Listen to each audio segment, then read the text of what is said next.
이동형의 뉴스 정면 승부 청취자 여러분 안녕하십니까? 이동형의 뉴스 정면 승부에서 기염을 담당하고 있는 이동형의 뉴스 정면 승부 마스코트 박준 변호사입니다. 지금 청취율 조사 기간입니다. 지금 사시는 데가 경기도 파주시 맞으시고요. 네. 네, 어제 라디오 어떤 거 들으셨어요? 평일에는요, 이동형의 정면 승부요. 어디? YTN. YTN. 그 네. 몇 시 때 들으신 거예요? 5시에서 7시까지 하는 거요. 아, 이동형님 뉴스 이거. 이게 거의 네. 뉴스를 주로 다루는 거니까 네. 이거를 주로 들어요. 그러니까 이동형 1부부터 2부하고 그 중간에 뉴스하고 3, 4부가 뒤에 하니까. 예, 맞아요. 예. 주로 이동형의 뉴스 정면 승부를 들어요. 네. 잠깐 화장실 간 거 빼고 다 들었어요. 꼬박꼬박 7일 중에요. 5일 정도 월요일부터 금요일까지는 매일 이동형의 뉴스 정면 승부는 맨날 들어요. 이동형의 뉴스 정면 승부. 우리 모두 지금은 이동형의 뉴스 정면 승부를 듣고 있습니다. 이동형이야, 이동형이야. 지금까지 이동형의 뉴스 정면 승부, 이동형의 뉴스 정면 승부, 이동형의 뉴스 정면 승부 마스코트 박준이었습니다.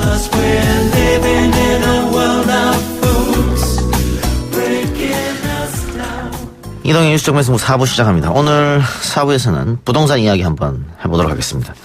어제 대통령 신년 기자회견에서도 확인했던 부동산만큼은 확실히 안정시키겠다라는 게 정부의 의지입니다. 지금까지는 실패했다고 보이고요. 자, 문제는 방법론인데 오늘 강기정 정무수석이 부동산을 투기적 수단으로 삼는 사람들에게 매매 허가제까지 도입해야 하는 주장에도 정부는 귀를 기울여야 한다. 이런 발언을 하면서 정부가 부동산 매매 허가제까지 꺼내드는 거 아니야? 라는 이야기들이 나오고 있습니다. 전문가 의견 들어보겠습니다.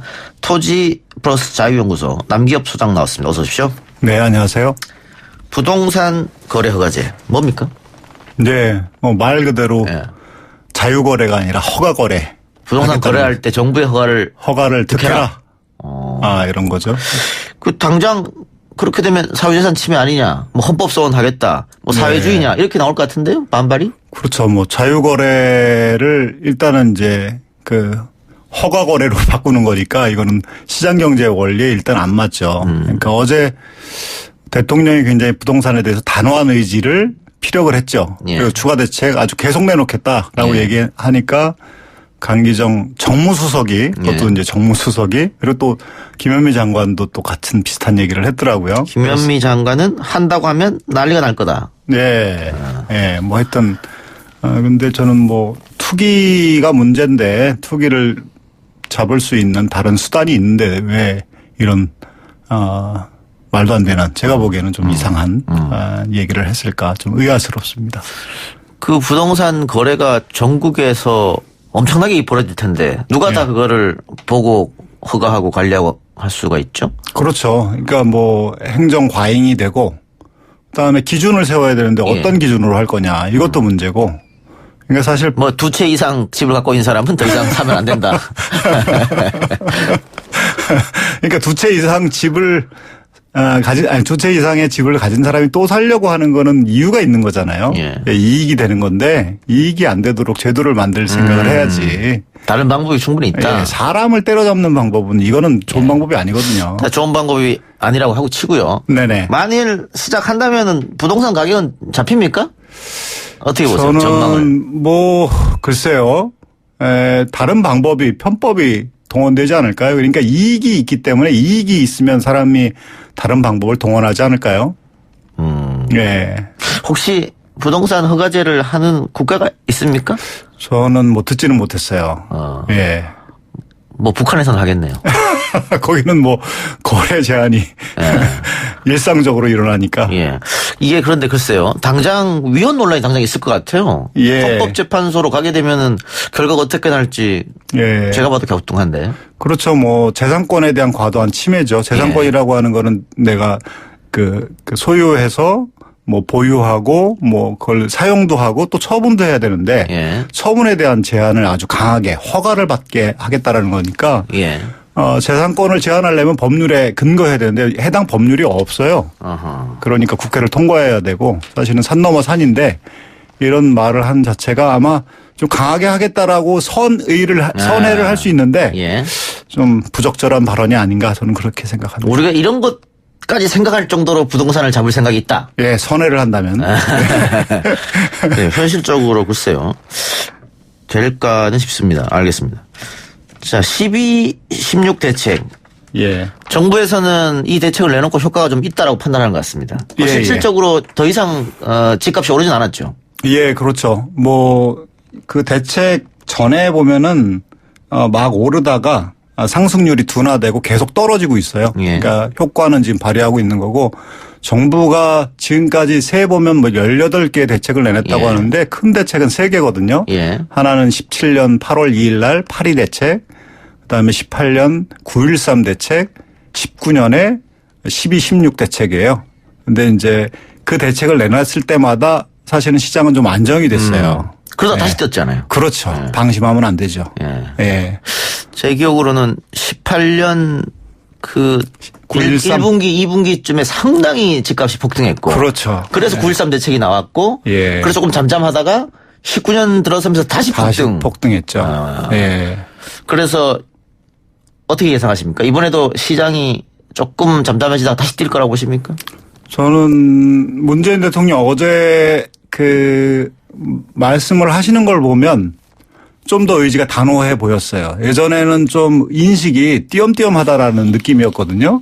지난 10월인가요? 국민과의 대화 시간에 보면 뭐 딴 데서 살다가 오셨나 이런 생각이 들 정도로 집값을 잡았다고. 예, 뭐 잡았다 이건 뭐 문제 없다 이런 식의 발언을 하셨거든요. 근데 예. 이제 어제 보면은 그래서 비판도 굉장히 많이 받았죠. 예. 그렇죠. 그거에 아마 반성을 많이 한 것 같은데 대통령이 저렇게 얘기할 정도니까 굉장히 강한 대책을 내놓을 것 같아요. 근데 저 하나 좀 염려가 되는 거는 총선이 다가오고 있는데 과연 민주당이 또 청와대가 보유세 강화 가장 중요한 수단이 사실 금융하고 이제 세제에서는 보유세 강화인데 그거를 전면적으로 실시하려고 할까?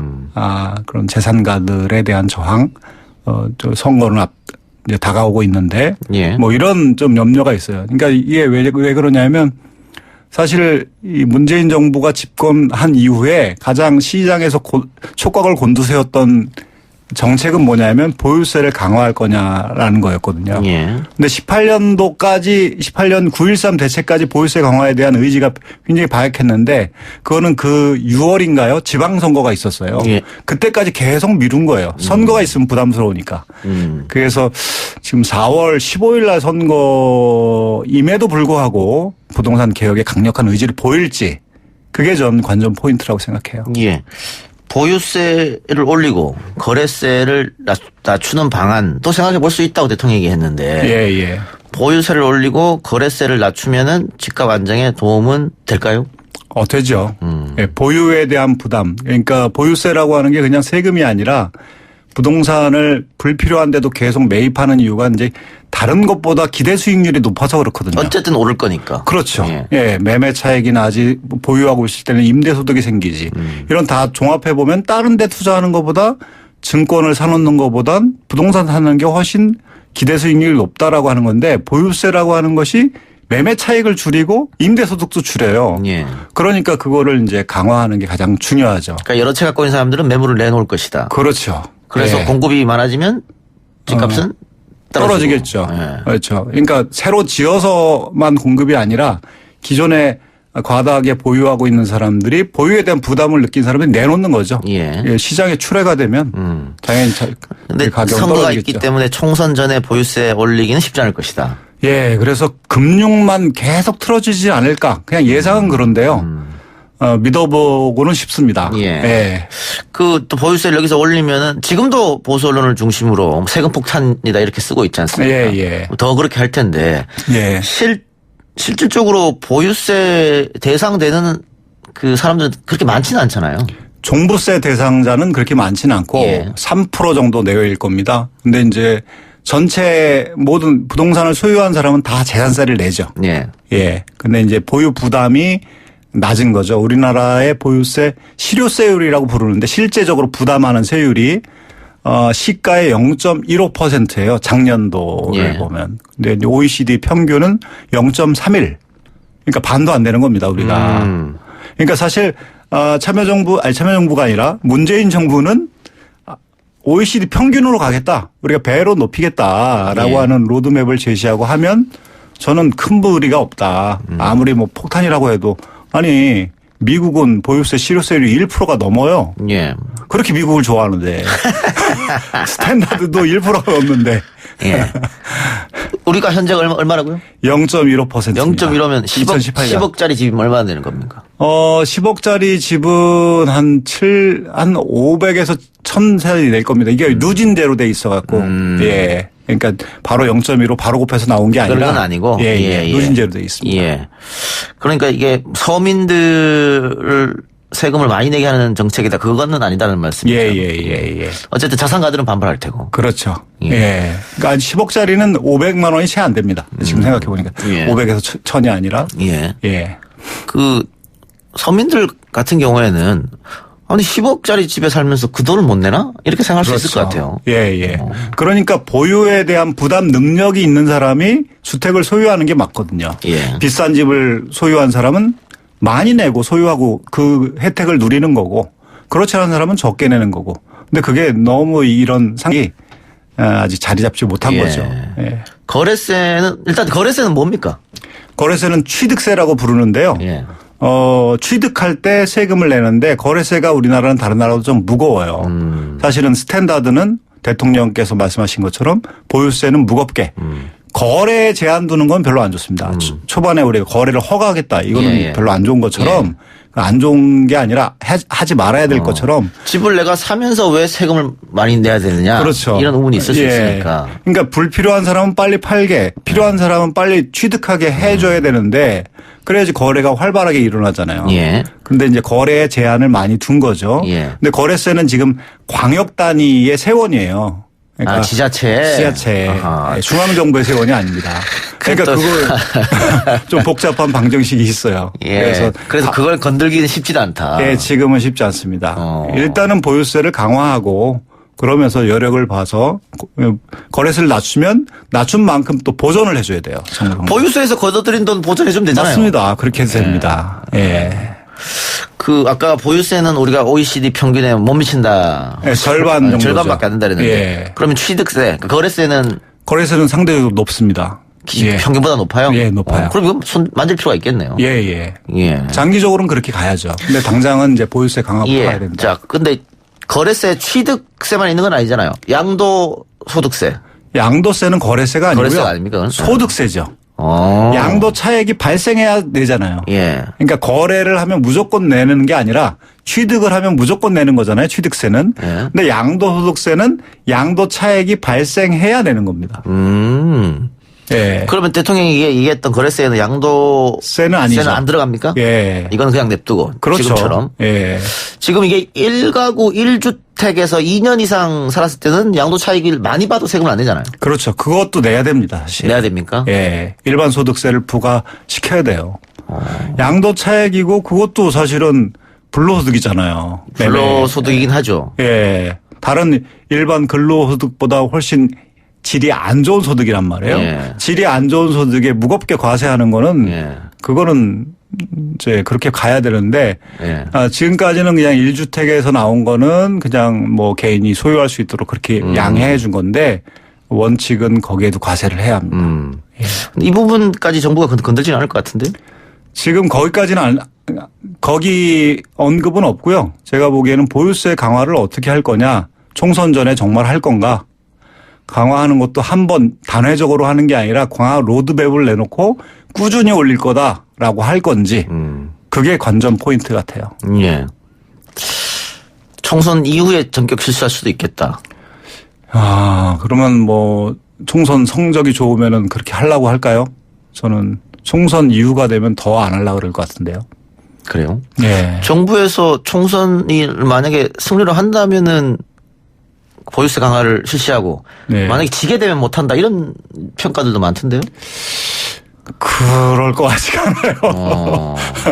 민주당이 지금까지 해온 거 보면 예를 들건데 18년 그 6월에 지방선거 때문에 보유세 강화 못했다고 그렇게 얘기했는데 9.13 대책 나온 거 보십시오. 2달 이후에 아주 찔끔만 했거든요. 예. 예. 그러니까 좀 의지가 강하다라고 하는 거를 보여주고 우리 문재인 정부에서는 부동산을 확실히 개혁해서 가격이 폭등한 데는 원상복구를 해야 된다라고 하는데 1차 목표는 좀 문재인 집권 초기 2017년 5월 예. 그때로 회복을 해야 돼요. 2차 목표는 사실은 14년 한 7월 8월에 이제 최경환 당시 이제 박근혜 때인데 최경환 경제 장관이 이제 그 들어올 때인데 그때부터 부동산 가격이 뛰거든요. 예. 2차 목표를 거기다 두고 계속 하향 안정화시키는 목표를 제시하고 가야 되는데 예. 예, 그게 좀 중요하다고 예. 생각합니다. 청취자 의견 좀 들어보죠. 최미사님께서 저처럼 간신히 강북에 집 한 채 갖고 있는 실소유주로서는 연 500 정도 보유세도 상당히 부담입니다. 그러면서 거주 목적 한 채 있는 사람은 예외였으면 좋겠네요라고 하는데 이게 가능합니까? 이렇게 할 수 있는 게? 그거는 좀 곤란한 것 같아요. 500만 원은 안 되고요. 500만 원 되지는 않고 보유세를 높여야 그러니까 자기가 소유한 집 가격만 떨어지는 게 아니라 다른 사람의 집의 가격도 전반적으로 같이 떨어지는 거거든요. 다른 사람은 적게 내겠네 그러면 떨어지게 그렇죠. 되면. 예. 가격이 떨어지면 적게 내겠죠. 예. 그리고 주택이 없는 사람은 내 집을 마련할 수 있는 기회가 더 넓어지는 넓어지고. 거고. 예. 근데 좀 이해가 안 가는 게 네. 박근혜 정권 때 초이노믹스라고 해가지고 네. 최경환 전 장관이 빚을 내라. 예. 그리고 집을 사라. 예. 막 했지 않습니까? 그렇죠. 뭐 70%, 80%까지 막 대출해주고. 예. 그거 대출 집값 규제를 띄우려고. 풀었어요. 예, 그렇죠. 근데 그때 집값은 별로 안 오르고 예. 지금 정부는 집값을 잡겠다라고 선언하고 들어와서 몇몇 대책을 내놨는데 집이 막 뛰고 네. 왜 반대로 갑니까? 그 부동산 좀 사이클이 있는데요. 예. 보면은 그게 참여정부도 비슷한 케이스인데 예. 98년에 외환위기가 왔잖아요. 외환위기 직후에는 부동산 가격이 뚝 떨어졌죠. 뚝 떨어졌거든요. 이게 한 5년 정도 지나고 7, 8년 지나면 막 올라가요. 이게.